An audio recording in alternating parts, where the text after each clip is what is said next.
All right, this is going to be a mishmash of things related to Ephilism. It's going to revolve mostly around questions of value. Okay, so I'm going to start out by defining what I'm calling hedonic utilitarianism. I'm going to play an excerpt from an Emendum video and then talk about it a bit. Then I'm going to talk about Emendum's cupcake versus nail in the eye dilemma / straw man. Then I'm going to pose some related dilemmas and conundrums. Then I'm going to debunk Emendum's view of pain and pleasure. And then I'm going to propose a hedonic utopia that involves mouse brains. So I'll start out with hedonic utilitarianism. This is a value theory that has two values. One is individual and the other is collective or social, or you could say moral. I would say moral. But anyway, the first is hedonism, which is that pain is intrinsically bad for the experiencer. Pleasure is intrinsically good for the experiencer. And nothing else is intrinsically bad or good. Okay? Pain and pleasure are the ultimate source of value.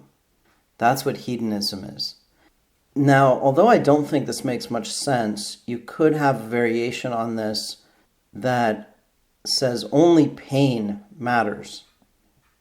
Emendum will sort of go back and forth on this, and I don't want to get too much into what he believes because it isn't expressed coherently enough to really be stated explicitly by me, because whatever I say, it's going to contradict one of the things he says, right? But even if you wanted to say the only thing that matters is pain, pleasure is irrelevant, or pleasure doesn't matter, or whatever, that would still be hedonism. All right, so I just want to be clear, because Emendum doesn't like the word hedonism. He bitches about that a lot. But that's an accurate description. It's the right word to use. We need a word to describe this, and that's the right word to use.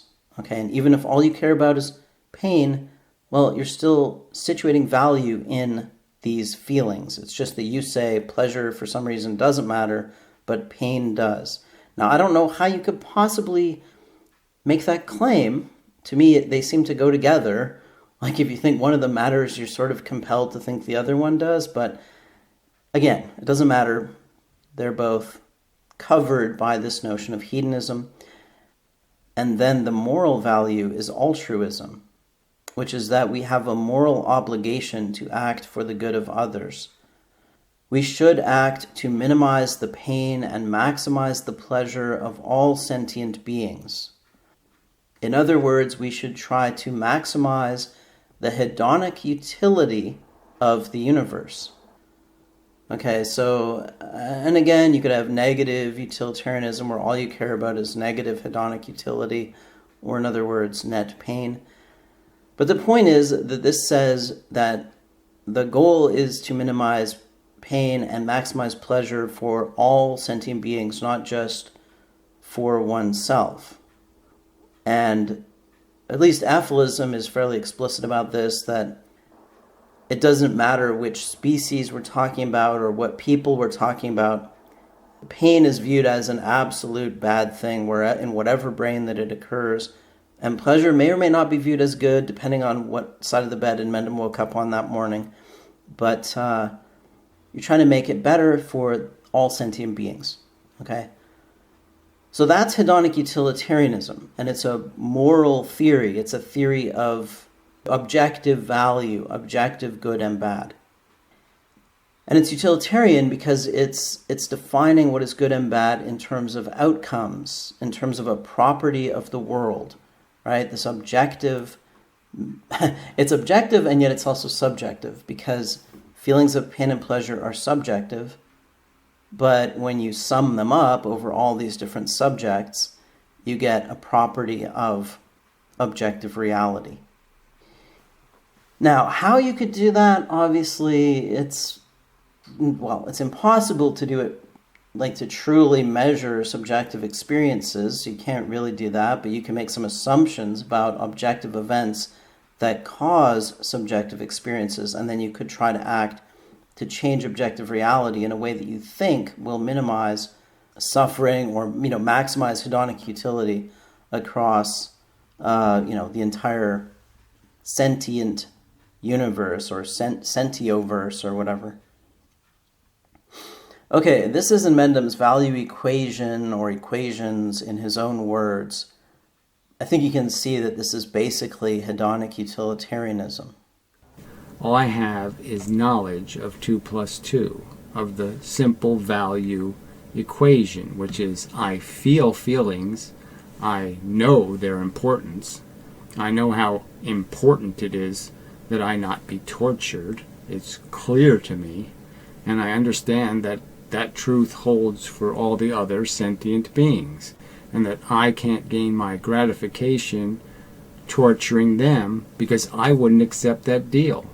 I wouldn't accept being tortured for some trivial pleasure. I wouldn't do it. So why would I impose it? Okay, so let me briefly go through this. He says, I feel feelings. So he's basically just saying, I have direct experience of feelings of pain and pleasure. He asserts that he somehow knows their importance. Well, this is really just an appeal to intuition or, some kind of assumption, right? Underlying, unquestionable assumption. He's just saying it's self-evident to me that these are important. He's not saying why they're important. He's obviously never thought about that or questioned that. He just thinks it's self-evident. It's self-evident that torture is bad. And he says this is true for me and it's true for everyone. And then he appeals to something like the golden rule. He says, I can't gain my gratification torturing them because I wouldn't accept that deal. I wouldn't accept being tortured for some trivial pleasure. So why would I impose it? Now, he's appealing, without stating it, he's appealing to something like the golden rule. There's no logical relationship between I wouldn't accept that deal and I should not impose that deal on others. Right? Like maybe I wouldn't want to be a slave. That doesn't mean I shouldn't enslave somebody. It might seem intuitive, but that's because you have some moral principle that you have learned that is an assumption, which is something like do unto others as you would have them do unto you. Okay? But that's a principle. That's not a law that's written into the universe or into logic or something like that. It's a moral assumption. And a lot of people learn that along with a bunch of other moral principles, or you could call them moral intuitions, from experience.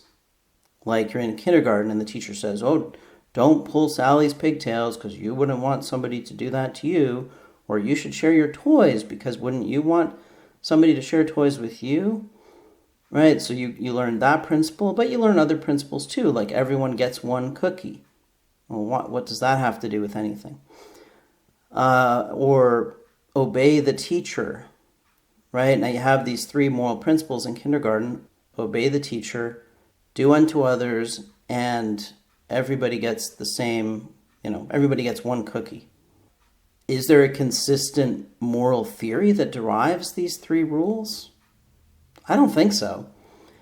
They're just there. That's part of the structure of kindergarten. So the real reason why you're supposed to do those things is because that's how kindergarten works. And, it's not like there's some cosmic significance to these rules. That's just the way kindergarten works.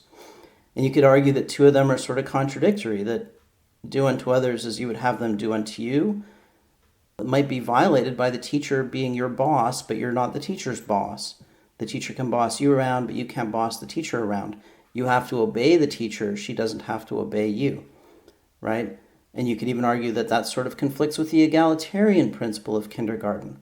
All the kids get one cookie, but the teacher can sit there and do things the kids don't do. And she gets a special desk and all that stuff, right? So she's special, but you're not. So, it's not like morality is not a consistent set of moral principles or some kind of abstract moral theory that we derive these intuitions from. We learn how to get along in an environment, okay? And we learn it under false pretenses. right? The false pretense is that these rules are somehow of cosmic significance or something like that, when in fact they're just the rules of a certain environment. So morality is ad hoc and it's fundamentally deceptive, and it can never be reduced down to some simple moral theory.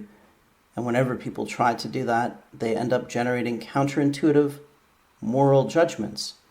And I'm going to show that this theory, hedonic utilitarianism, that Ethilists believe in and many people find intuitive as a moral theory, generates counterintuitive moral judgments. Okay, like you really can't be rational and believe in morality. It's just like religion. You have to throw it away. You can't keep it if you're going to be rational, because you're just lying, because it really is a big lie. All right, so Ephilism assumes hedonic utilitarianism, or something like that, as you can see by Mendham's words, but not explicitly.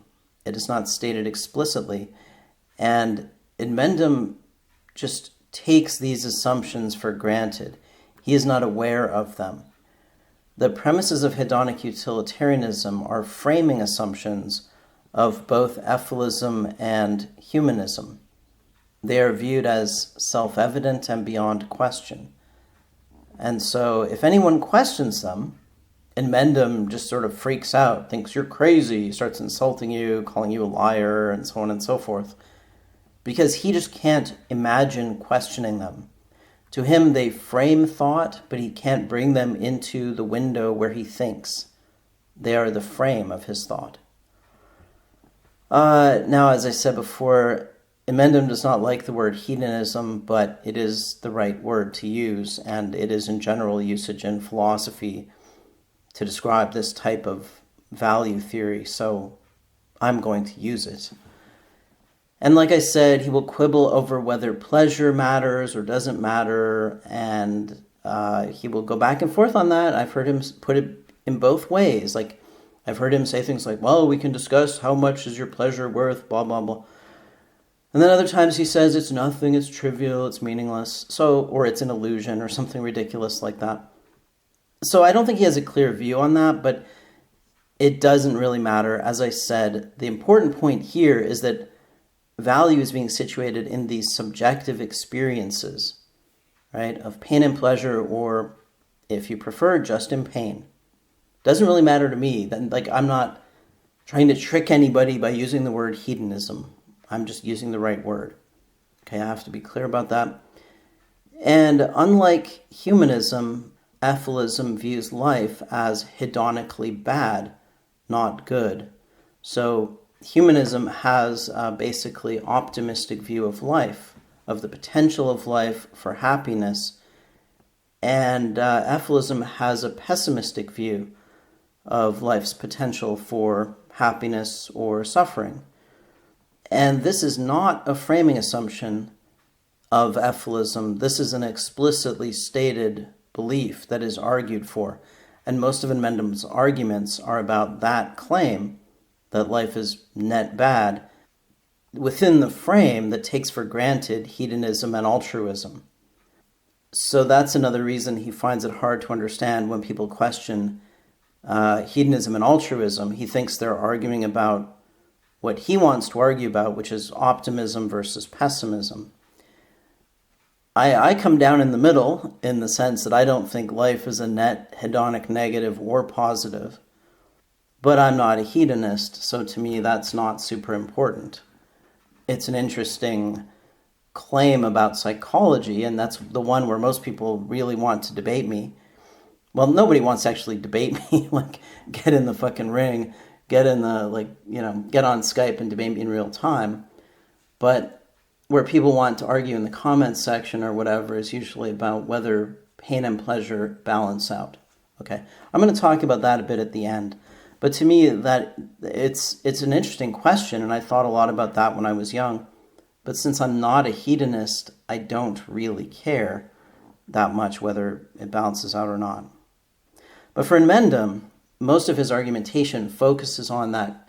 Like, most of it is rhetoric that argues that life is bad, that life is harmful, is painful, it's full of suffering, or it's evil, it involves, killing and torturing and all this stuff.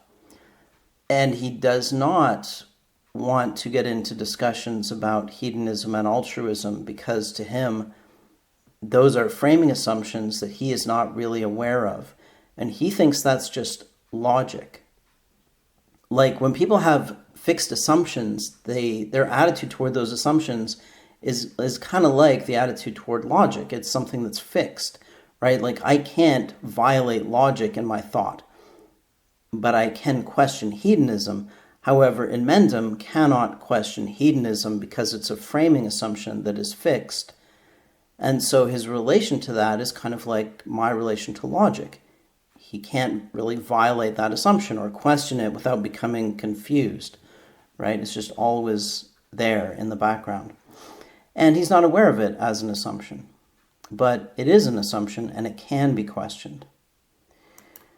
Okay, now I'm going to talk a bit about utilitarian versus deontological ethics.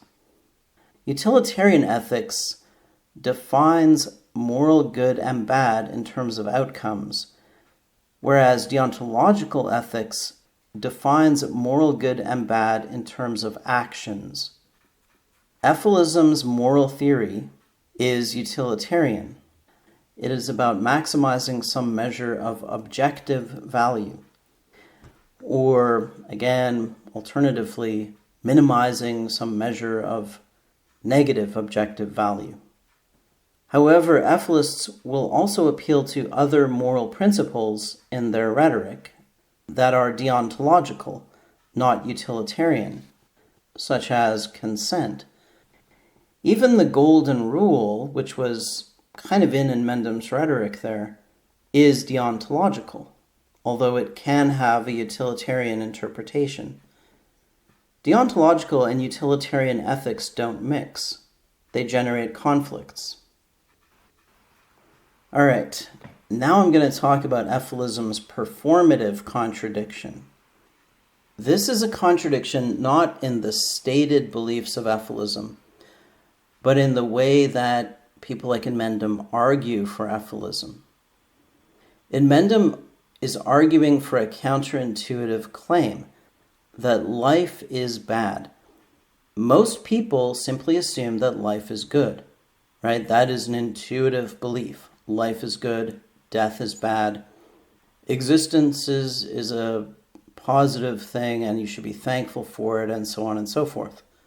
So those are all intuitive, common sense beliefs, right? And Mendham is arguing against that position. He's saying, no, life is bad. Now, by arguing for something that is counterintuitive, by the action of doing that, you are presupposing that intuitions are not reliable. They can be questioned and they can be rejected because you are doing that. You are questioning and rejecting an intuition. But Ephilism is based on these framing assumptions of hedonism and altruism, and to the extent that they are justified at all, it is by appeals to intuition, and they are treated as off limits to questioning. Anyone who questions them is treated as just de facto crazy or a liar. And that's a kind of contradiction. Again, it's not an explicit contradiction, it's a performative contradiction. The contradiction is in the action or the presuppositions of the action. And I also want to say that philosophy is about questioning framing assumptions. It's about bringing them into awareness and questioning them. Becoming aware of how we think, like understanding logic, understanding the mind, but also understanding things like the assumptions of thought.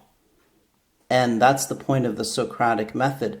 It's to bring these hidden assumptions into awareness by questioning them and by trying to get people to define terms like what is good or what is truth or whatever. Right? And what that does is it expands rationality. It expands the frame. By bringing the frame into awareness, we expand the frame. So that is the point of philosophy, or at least that is the starting point of philosophy. It is getting the frame into a bigger frame. It is expanding the frame in which we think. So there's a performative contradiction and a kind of hypocrisy in arguing for a counterintuitive claim, but refusing to consider arguments against other intuitive claims. And that's not philosophical. We could say it's religion, or at least it's dogmatic. If you're going to do philosophy, you have to be willing to question your assumptions, or at least admit that they are assumptions. You could say, these are my axioms, but if you don't even understand that you have axioms, then you have not examined them, and you're not aware of them, and you haven't really done philosophy. You don't have a philosophical worldview. You have a worldview that is anchored by assumptions. You may have rejected some other assumptions, but you still have these, anchoring assumptions, framing assumptions that you have not examined, have not questioned, and that somebody else can examine and question and reject. Okay, now I'll talk about Mendham's cupcake versus nail in the eye dilemma. Suppose you are offered a choice between a tasty cupcake or a nail shoved in your eye. Which would you choose? Well, I think most people would take the cupcake and pass on the nail, right? They'd say, yep, I'll go for the tasty cupcake, not the nail in my eye, thanks.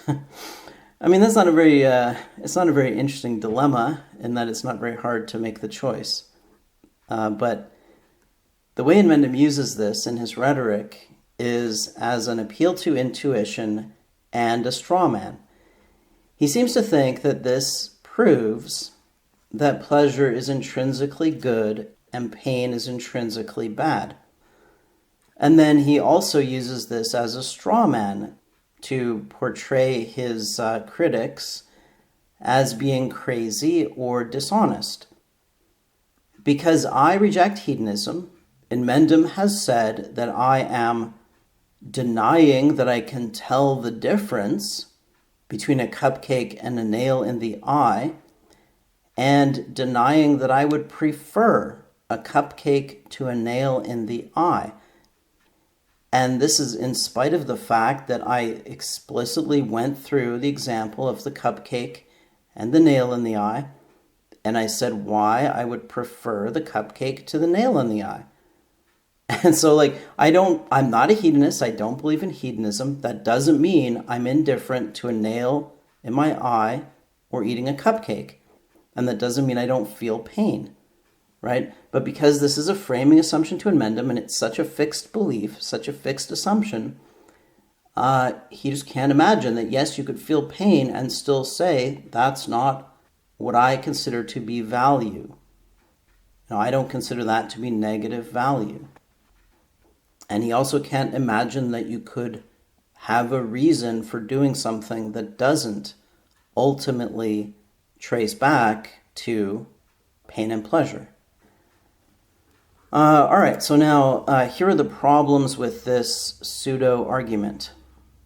As I said, it is an appeal to intuition, not a philosophical argument. It includes confounding factors. A cupcake is not pleasure. A nail in the eye is not pain. One has a serious long-term consequence. If I stick a nail in your eye, you will be disfigured and disabled. You will probably be blind.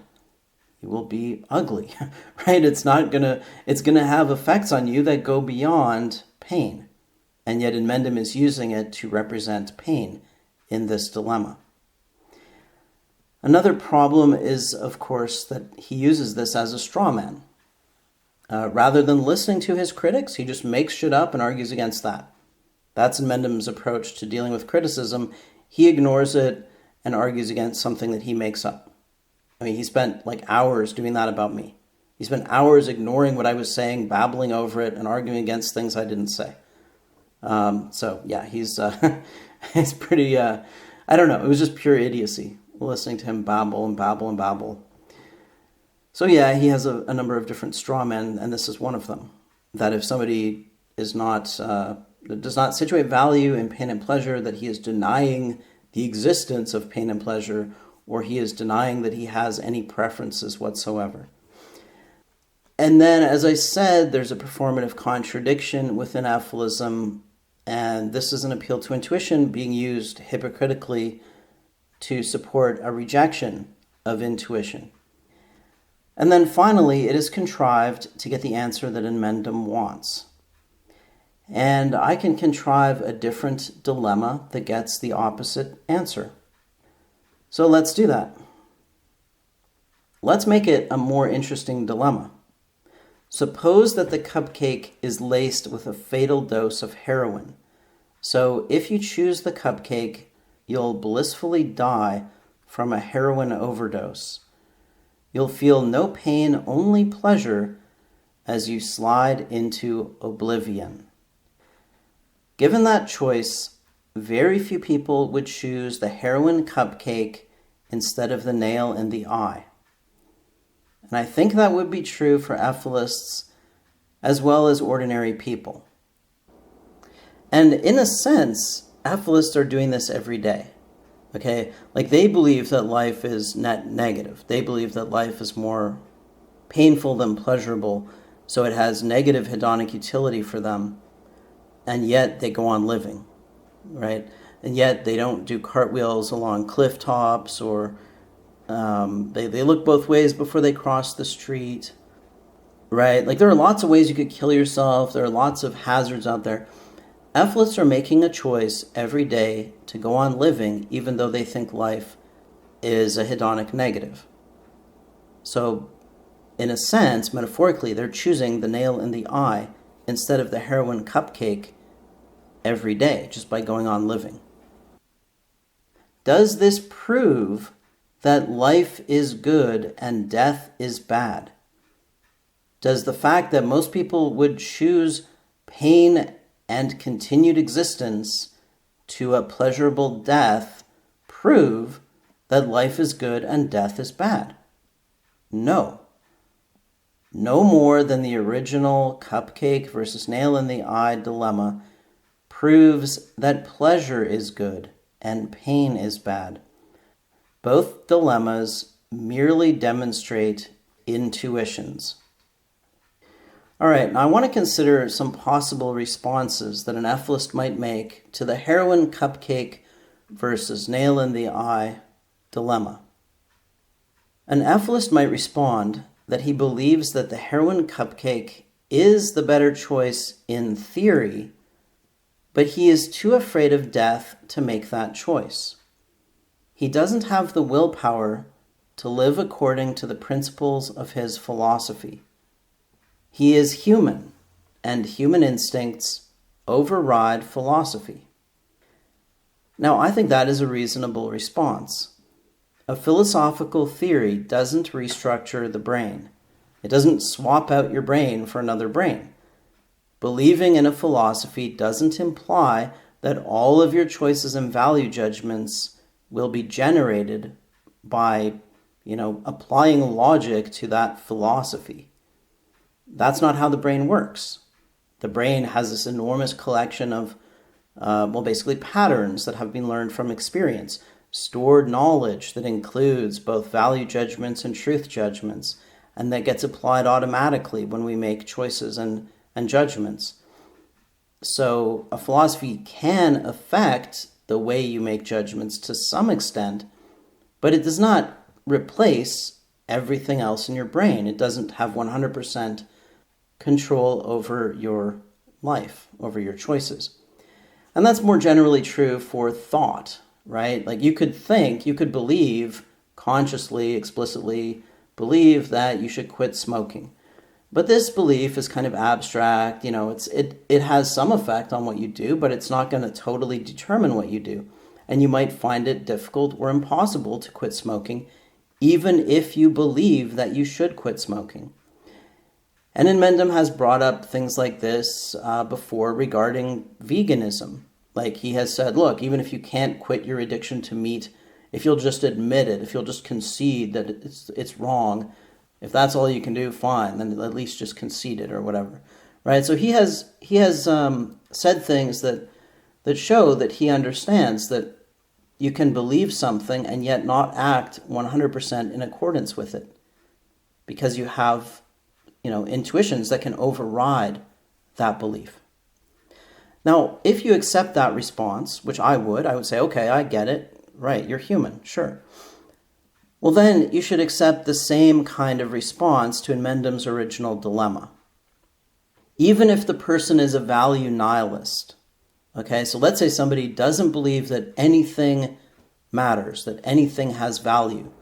His philosophical position is that nothing has value, that value is just an illusion. Does that mean he's going to go through life just acting randomly or flipping a coin every time he makes a decision? No, he's going to act on intuition just like everybody else. And so he will take the cupcake instead of the nail, just like everybody else. His philosophy is not going to make him apathetic or random or erase his preferences.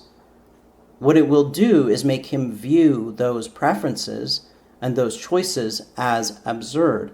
When he's thinking about it philosophically, he will say, well, I'm just like a puppet of my desires and nothing really matters, and I'm just, yes, I'm doing these things, and yes, I have these preferences, but I don't think they have some ultimate justification. I don't think they're really good or bad, but, I'm still going to do what I'm going to do. I'm still a human being.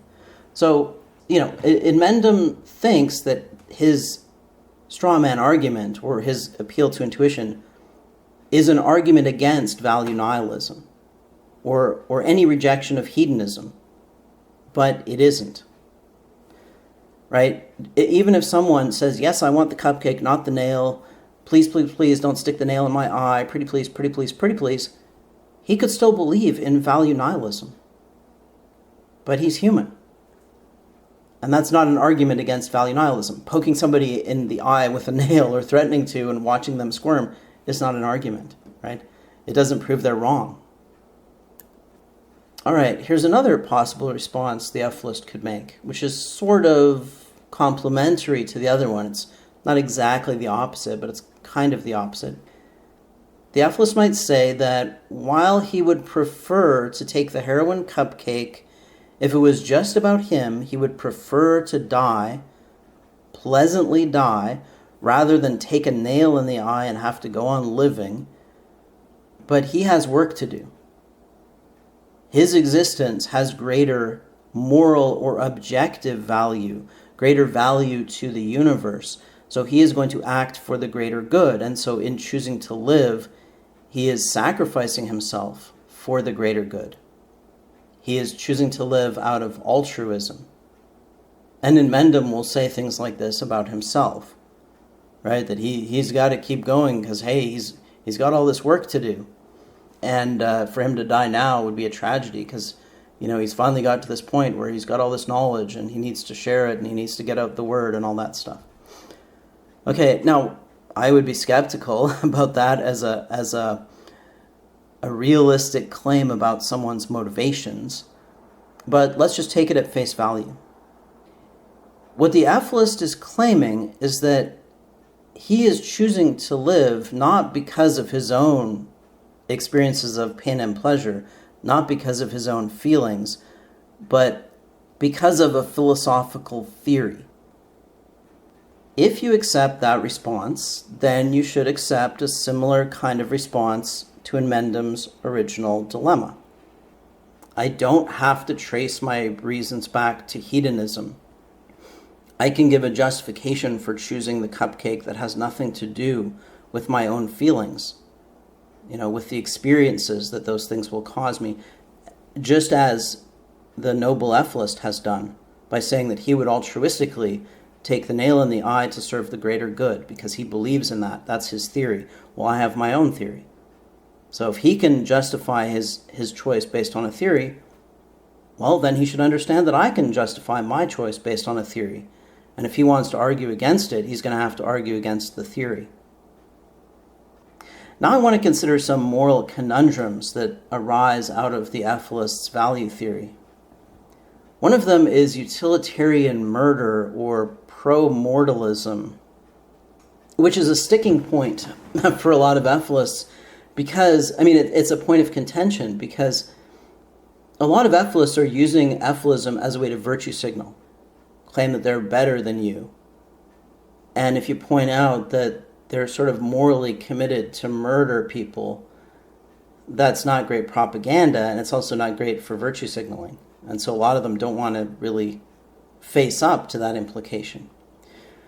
But if you believe that you have an obligation to minimize the suffering of the world, and you also believe that life is net negative, that life has more pain than pleasure, then you would have a moral obligation to minimize life, right? And not just to try to bring all life to an end, as most ethilists believe in doing, like they believe in some kind of big red button solution where you press the red button and the world goes boom and all life is extinguished.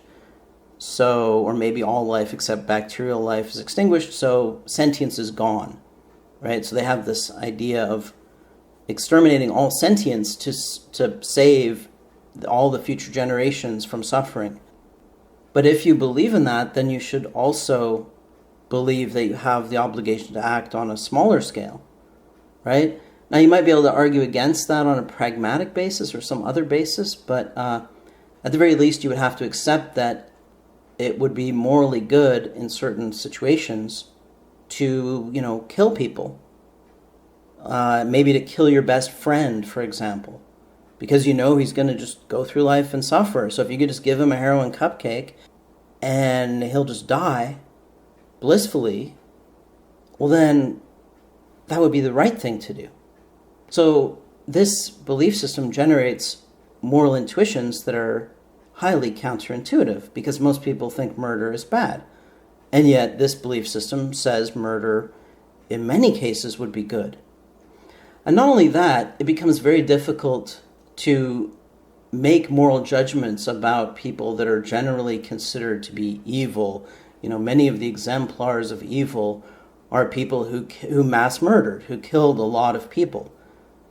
But how can you say that they were bad to do that, like Hitler or Stalin or whatever? Because in doing that, they eliminated those people, so they ended their suffering, and they also prevented them from bringing children into the world, right? So in this moral theory, a lot of things that most people consider to be evil would become good, and ethilists generally want to avoid looking at those implications and taking them seriously, right? Like genocide would be good, not bad. Like there are a lot of things like that would be good, not bad. Like anybody who's not contributing to the noble cause of Ephilism, ideally would be exterminated painlessly, without malice, with love in your heart, but you're still killing them all. So anyway, just pointing that out. That's another counterintuitive implication of a moral theory that begins with an appeal to intuition. But there are some even stranger possibilities to consider. One of them is that you could probably make an argument for reproducing even if you are an ephilist.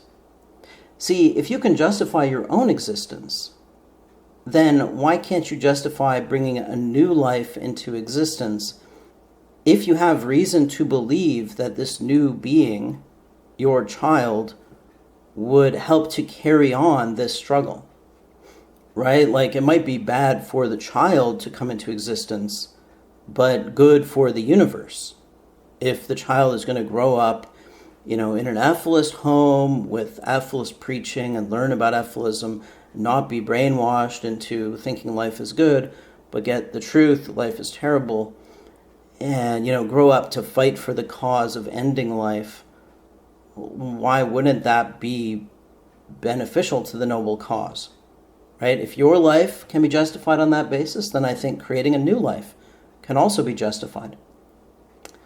And you could also argue, and I think this is interesting to consider, that the human population actually reduces the sentience of the biosphere because we use up so many resources. We exclude so many other beings from existence, right? We take up all this space. We turn forests into croplands, monocultural croplands, and we reduce the complexity of the biosphere, and in doing so, we probably reduce the sentience of it. Or at least you can make the argument that by having children, you're reducing the sentience of the biosphere. And of course, if the human population were to go extinct, then without blowing up the world, then there's no way you're going to get ephilism. What are the odds that another species is going to evolve the capacity to make nuclear weapons and annihilate the biosphere? Right? So the human population is the most precious thing. If you're an ephilist, you should view the human population as the most precious thing, because it's the only thing that might be able to get out of this cycle of reproduction. Right? It's the only thing that might be able to eventually annihilate sentience. And well, eventually, I guess you could argue that the universe will collapse, or the sun will destroy the earth, or whatever. But that's, I don't know how far in the future, 500 million years, a billion years, whatever, right? Now, if you're an ephilist and an antinatalist, you might say, well, okay, I don't believe in having kids, not because of the utilitarian argument, but because of some other moral principle, like consent, right? Like, it's not fair to bring a child into the world if they don't get to consent to existing.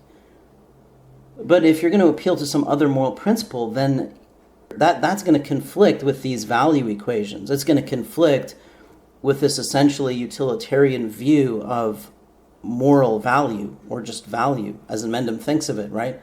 He just thinks you got to minimize the suffering of the entire universe. Well, okay, that doesn't imply anything about consent. You're not going to get consent out of that. So if you have this other principle, like, well, you have to have consent, that's not consistent with this utilitarian moral theory. All right, now I'm going to show that in Mendham's view of pain and pleasure is wrong. In Mendham seems to believe the following: pleasure is the elimination of pain, and there is much more pain than pleasure in life, generally speaking. I will show that these two claims are incompatible. We know that new pains emerge all the time. Bad things happen to us, and we have internal appetites that are constantly being renewed, such as hunger and thirst and lust, or even something like curiosity, right? You get sort of bored and you want a little more stimulation, and so you have to get off your ass and go looking for it. Or you're sitting on your ass too long and your ass gets sore. So like there are all these little pains, little injuries and insults and things like that, anxiety, whatever.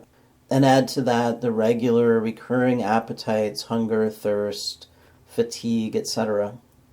So we're getting a regular addition of pain. Every day you have a bunch of pain. Now, if pleasure is the elimination of pain, then one of two things must be true. Either all pain that is created is eliminated, and in that case, pleasure must equal pain, or not all pain that is created is eliminated, and in that case, pain would accumulate over time. If the latter were true, then after a month or so of existence, you would be in agony, because you would be experiencing all this accumulated pain, right? Like if most of your pains don't get eliminated, then all those little aches and pains of every single day are mostly carried forward to the next day, and the next day, and the next day, and so you would be in agony. Probably after a couple of days, but certainly after a week or a month or a year, you'd be rolling on the ground in excruciating pain. And yet we know that isn't true. We know that we don't experience that. And then also, even if pain somehow accumulated in some form, and I don't know what that would be that be a chemical imbalance in the brain, or would that be a deposit of fat in the brain? What could it be? I don't know. But let's just say that something was accumulating in the brain over years. Well, at least when you die, that would be eliminated, right? Now, you could get into various quibbles about this, but that's kind of the point of this. that in Mendham's simplistic view does not make sense. It is inconsistent. Either pleasure is something other than the elimination of pain, or the two things balance out. Now, I don't believe that pleasure is the elimination of pain. I think pleasure is a reduction in this underlying variable I call motivation. So I think there's one underlying variable called motivation, and you experience pleasure when it goes down, and you experience pain when it goes up, and so necessarily those two things balance out. Your total experience of pleasure and pain is going to balance out no matter how good or shitty your life is. And that's because of the nature of the mechanism. Regardless of whether you agree with me on that or not, and most people would probably disagree, that's fine. I'll present the thorough case for that in some other video. Okay, I'm not going to do it now. But that's my theory. I have a theory that fits the evidence, that explains how, we're motivated to do things. It explains why we act in the world, how the motivation mechanism works, and it explains things about our experience that are not explained by in Mendham's theory or by most people's theories. And so I'm just challenging people to come up with a theory of pleasure and pain.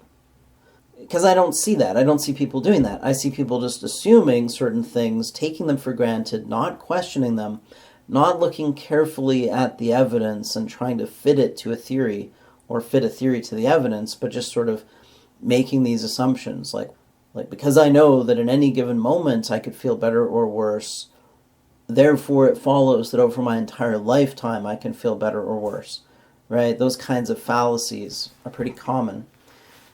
But anyway, let's say you believe that pain can exceed pleasure in somebody's lifetime.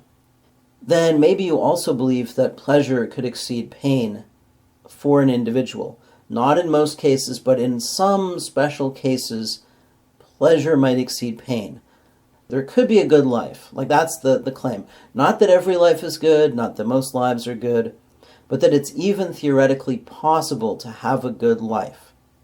All right? Now, if you're a hedonic utilitarian and you believe it is possible for a sentient being to have a good life, then your goal should not be the extinction of life, but the creation of a hedonic utopia. A situation in which most sentient beings are feeling good more than they are feeling bad. And if it's possible to do it for one individual, then it should be possible to do it for many and most. Because then it becomes an engineering problem. So let's consider how you might do that. Here's one idea. I call it the hedonic mouse utopia. Suppose we eliminate all life on the earth except for a small group of humans, 10 trillion mouse brains in jars, and vast fields of corn and soybeans. The mouse brains would receive nutrients to keep them alive, and some combination of electrodes and drugs would make them feel more pleasure than pain. Perhaps they would even be genetically engineered to feel more pleasure than pain. The humans are there to keep the system running, okay? They probably have shitty lives because, they're in the real world. They're not in virtual reality. They're in reality, and so they have to sweep the floors, and they have to make the jars and clean the jars out, and they have to make, harvest the crops and do all that stuff and process all the nutrients so that they can feed and take care of these 10 trillion mouse brains. Right? So they have 10 trillion mouse brains in jars, and they're getting their food through tubes, and they're just rigged up. We've engineered them so that they feel more pleasure than pain. Okay? Because we know that's possible, right? This thought experiment assumes that's possible, so since it's possible, we just have to figure out how to do it. And so we figure out how to do it. We figure out how to engineer a brain that's in a pleasant state most of the time, getting lots of pleasure. Now, what that's like, I don't know. Maybe the mouse is running around in a virtual reality, having sex, eating as much food as it wants, it's the king of all the mice and gets all the girls, or it's the queen of all the mice and it gets all the attention. Whatever it is, it's paradise for a mouse. It's a mouse utopia in this virtual reality. Or maybe it's something even simpler. Maybe we trim away most of the brain and we just leave the limbic system there, and maybe it's just the feeling of an orgasm. Like, I don't know. We'd have to figure this out. Do you need a consciousness even? Like, what if it's just the limbic system firing into nothing? I don't know. It's up to you to define, right? Because if you believe that these feelings are what matter, then you kind of have to think about what feelings are. Like, what is this stuff that matters? But anyway, whatever it is, we're generating it in huge amounts, right? 10 trillion happy mouse brains. And we've cleared out all the other stuff.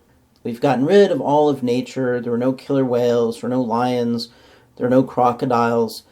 The sea is full of jellyfish, I guess, and algae, and we just, harvest that as well. So we're just pumping out value into the universe, right? The existence of this system is making the universe better. According to a hedonic utilitarian, this would be good, right? This would be making the world a better place. We'd be pumping out what Emendum calls value smoke. We'd be pumping out all this value smoke. Because again, if you believe pain is objectively bad and pleasure is objectively good, then you're making the universe objectively better by creating more pleasure than pain. So to a hedonic utilitarian, this would be a utopia. To me, this is a nightmare dystopia. But I'll put it to anyone who is a hedonic utilitarian. Is this your idea of paradise? Would you want to do this? Would you volunteer? Yes, I'll be one of the factory floor sweepers. Put me in mouse brain facility number 1,478, and I'll sweep the floors and clean out the jars. When the mouse brains get too old, we just flush them, just inject them with opiates, flush them, put in, clean out the jar, put a new brain in, rig it up, and we're good to go. Is that your idea of paradise? All right, anyway, on that note, I will end it. As always, thanks for listening.